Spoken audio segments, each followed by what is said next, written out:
dalam konstitusi, kalau presiden dan wakil presiden terlibat dalam pembuatan atau terlibat dalam perbuatan pelanggaran hukum berat, ya, kejahatan hukum berat seperti korupsi, suap, kemudian pengkhianatan terhadap negara, tindak pidana berat lainnya, maka prosesnya tidak melalui mekanisme hukum biasa, tapi melalui mekanisme hukum yang diatur konstitusi, yaitu impeachment.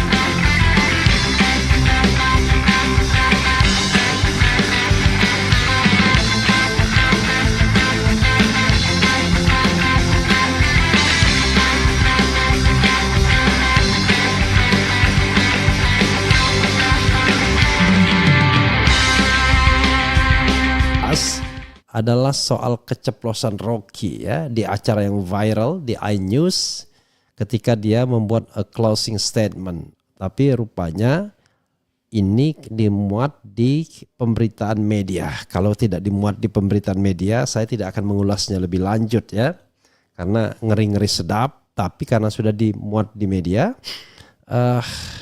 kita akan ulas, ya. Jadi sobat dan sekalian, tadi sudah mendengar, ya, Rocky Gerung mengatakan Gibran korupsi karena setiap Sabtu tuh terima uang dari menteri. Saya tidak tahu apakah itu keceplosan, salah ngomong atau apa. Tetapi saya bertanya kepada sobat era sekalian, apakah ini masalah serius atau masalah yang biasa saja? Coba diisi pollingnya, ya. Jadi pollingnya sudah saya bikin. Keceplosan Rocky bahwa Gibran terima duit tiap Sabtu dari menteri, ya, itu apakah masalah yang biasa ataukah masalah serius yang bisa dibawa ke ranah hukum?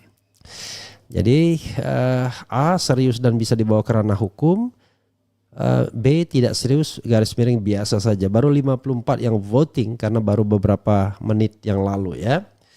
Sobat era sekalian, coba kita bacakan apa yang diberitakan oleh media, ya, media online tentunya. Sebagai contoh, pikiranrakyat.com, ya. Momen Rocky Gerung keceplosan bongkar Gibran korupsi. Dia ngaku setiap Sabtu menteri datang ke dia kasih duit. Nah, ini coba kita ulas, ya, kita berikan pendapat nanti apakah ini soal yang perlu ditindaklanjuti, ya, dan kalau perlu ditindaklanjuti, ya, tentunya ini impeachment bisa, ya, karena posisi Gibran nanti akan menjadi presiden atau wakil presiden, ya. Di dalam konstitusi, kalau presiden dan wakil presiden terlibat dalam pembuatan atau terlibat dalam perbuatan pelanggaran hukum berat, ya, kejahatan hukum berat seperti korupsi, suap, kemudian pengkhianatan terhadap negara, tindak pidana berat lainnya, maka prosesnya tidak melalui mekanisme hukum biasa, tapi melalui mekanisme hukum yang diatur konstitusi, yaitu impeachment.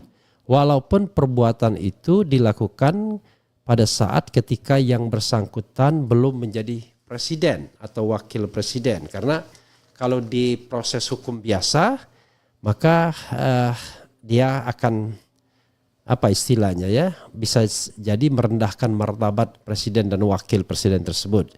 Jadi hanya pengadilan MK yang bisa memprosesnya setelah terlebih dahulu ada hak menyatakan pendapat dari DPR, Dewan Perwakilan Rakyat, bahwa misalnya dalam konteks ini Gibran sudah melakukan pelanggaran hukum berupa tindak pidana korupsi. Begitu, ya, sobat RH sekalian, dan harus menunggu setelah dia dilantik. Kalau seandainya hal seperti ini ingin diproses lebih lanjut. Hal yang sama misalnya pernah ditujukan kepada Wakil Presiden Budiono dalam kasus Bank Senturi. Tetapi persoalannya sampai berakhirnya masa jabatan Budiono memang tidak kunjung dilakukan proses impeachment tersebut karena tidak pernah tidak pernah ada hak menyatakan pendapat. Angket ada dengan beberapa rekomendasinya, tetapi tidak sampai kepada hak menyatakan pendapat. Jadi tidak ada proses lebih lanjut di Mahkamah Konstitusi. Begitu ya Sobat Era sekalian. Coba kita sedikit bacakan apa yang dikatakan Rocky. Walaupun tadi kita sudah mendengar videonya ya, tapi apa yang dituliskan oleh misalnya Pikiran Rakyat. Pikiran Rakyat menulis momen Rocky Gerung keceplosan bongkar Gibran korupsi _2.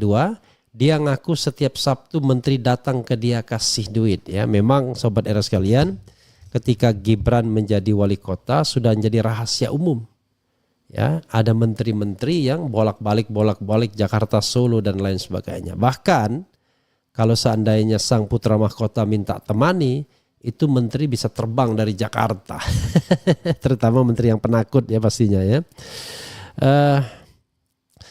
Pikiran Rakyat ya, pengamat politik Rocky Gerung mengungkapkan bahwa Gibran Rakabuming Raka diduga terlibat pencurian uang rakyat pada saat masih menjabat sebagai wali kota Solo.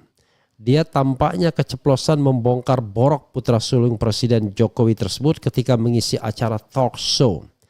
Hal itu bermula ketika dia menceritakan bagaimana Gibran Rakabuming Raka pernah datang padanya untuk belajar. Dia pun mengaku tak ada masalah dan menerima kedatangan pria yang kini telah ditetapkan sebagai wakil presiden terpilih 2024 tersebut. Gibran datang ke rumah saya, Om Rocky saya mau belajar, duduk di situ lu kalau mau belajar. Kasih saya kritik Om Rocky, dengar saya kritik. Ujarnya di acara talk show Rakyat Bersuara yang tayang di iNews pada Selasa 3 September 2024. Rocky Gerung kemudian melayangkan kritik terkait Bobi Nasution yang merupakan suami Kahiyang Ayu sekaligus adik ipar Gibran Rakabuming Raka. Sebab dia sudah lebih dulu terjun ke dunia politik sebagai wali kota Medan. Anda Gibran belum saya kritik karena belum jadi wakil presiden. Pada waktu itu dia adalah wali kota, ucapnya.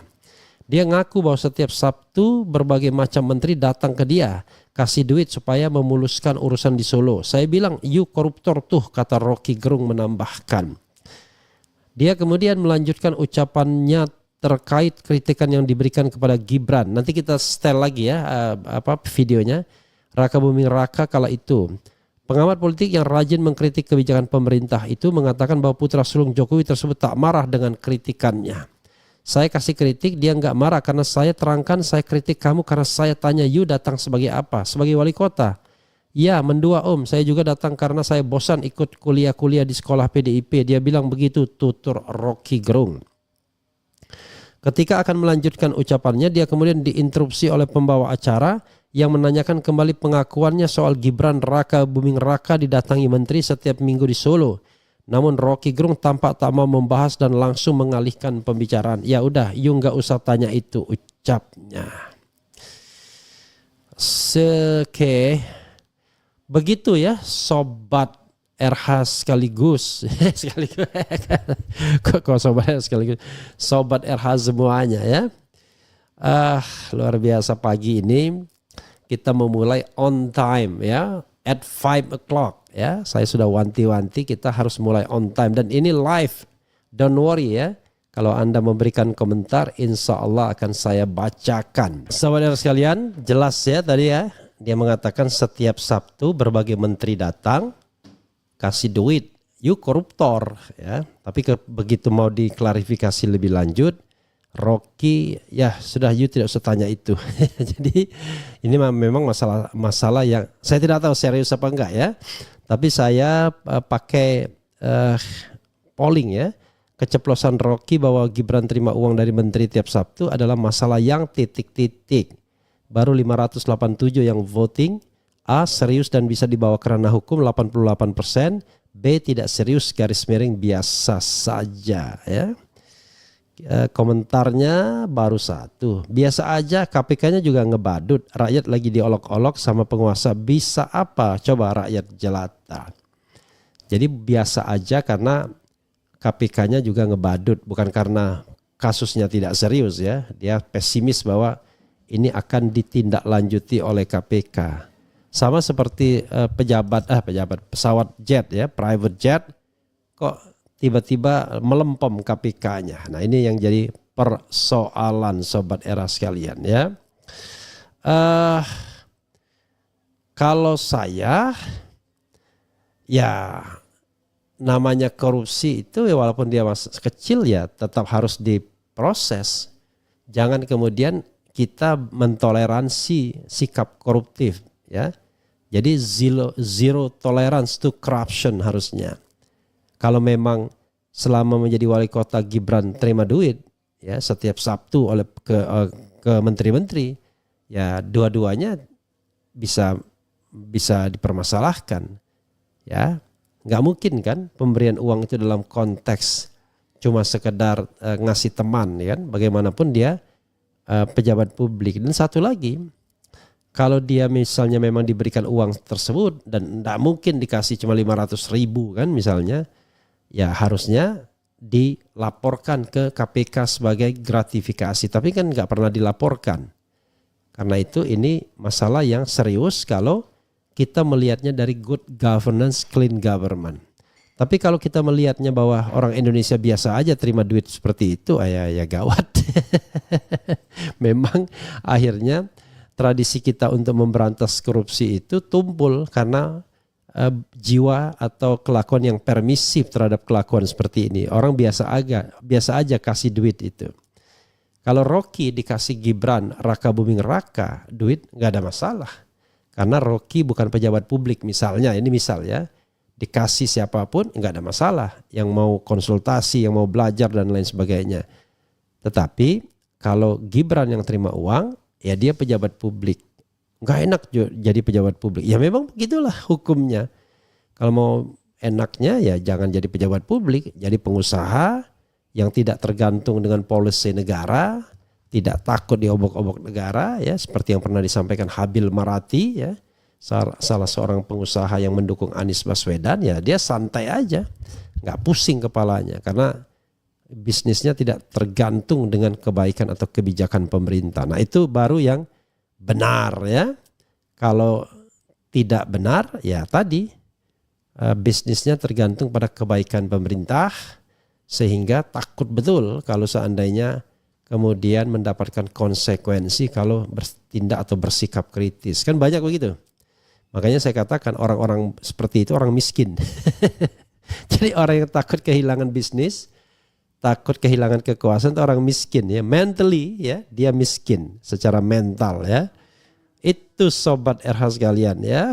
Pagi ini kita mulai dengan berita yang ngeri-ngeri sedap, tetapi tadi penting itu. Sekali lagi, kalau dia nanti sudah dilantik pada tanggal 20 Oktober, kasus ini tidak bisa lagi dilimpahkan kepada kepolisian, kejaksaan atau KPK, tapi harus ditangani dalam proses hukum dan politik yang namanya the trial of impeachment ya. Tetapi apakah impeachment itu akan berhasil atau tidak, ya itu soal lain.